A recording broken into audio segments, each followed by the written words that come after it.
कहीं निजर प्रिय भक्त हनुमान को मृत्युदंड देते श्रीराम मारिया चलाई ब्रह्मास्त्र। पुराण अनुଯାयी भगवान राम होती श्रीहरि विष्णु सप्तम अवतार। अन्यपटे हनुमान शिवंकर एकादश रुद्रावतार भाव में जन्म होते। कहुए हनुमान भगवान राम सुरक्षा जन्म होते। हनुमान भगवान राम जड़े प्रिय तथा परम भक्त। भगवान हनुमान को श्रीराम सबुठ बड़ भक्त कहुए।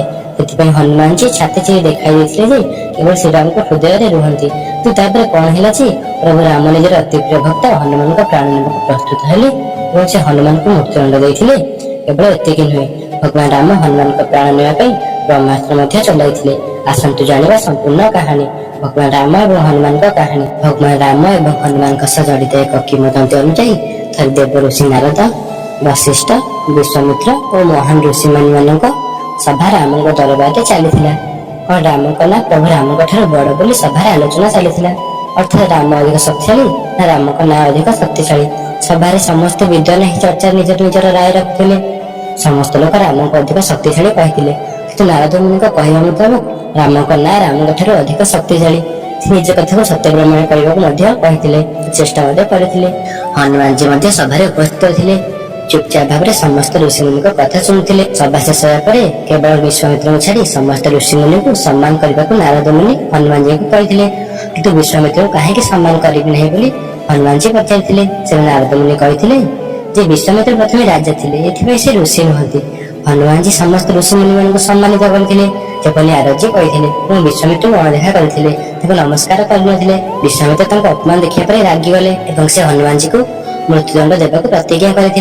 विश्वामित्र श्री राम हनुमान को मृत्युदंड देवाक प्रतिश्रुति नहीं। हनुमान श्री राम अत्यंत प्रिय थे। किंतु विश्वामित्र गुरु थे। गुरु का आदेश पालन करने राम सबुठ बड़ कर्तव्य था। गुरु का आदेश टाड़ी उचित नुहे बोली भावी प्रभु राम प्रिय भक्त हनुमान को मृत्युदंड देवाक प्रस्तुत है। एपटे हनुमान जी बुझीपारे ना कहीं प्रभु राम हत्या करने को चाहूना। नारद जी हनुमान को राम का नाम जप करने को परामर्श देते। हनुमान जी गछ तले बसी राम नाम जप करने को लगिले।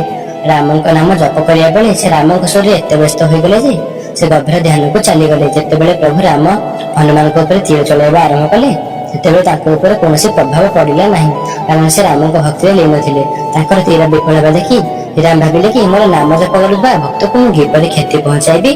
किंतु गुरु का आदेश पालन करने को राम हनुमान ब्रह्मास्त्र प्रयोग करते। ब्रह्मास्त्र हनुमान किसी क्षति कर घटना आगे बढ़ुवा देखी नारद जी विश्वामित्र समस्त सत्य कहते राम जी को प्रतिश्रुति मुक्त करने को प्रार्थना करते। विश्वामित्र राम को प्रतिश्रुति मुक्त करते। नारद मुनि प्रमाण कर राम अपेक्षा नाम अधिक शक्तिशाली। वीडियो भल लगे लाइक शेयर सब्सक्राइब करने को भूल। जय श्री राम।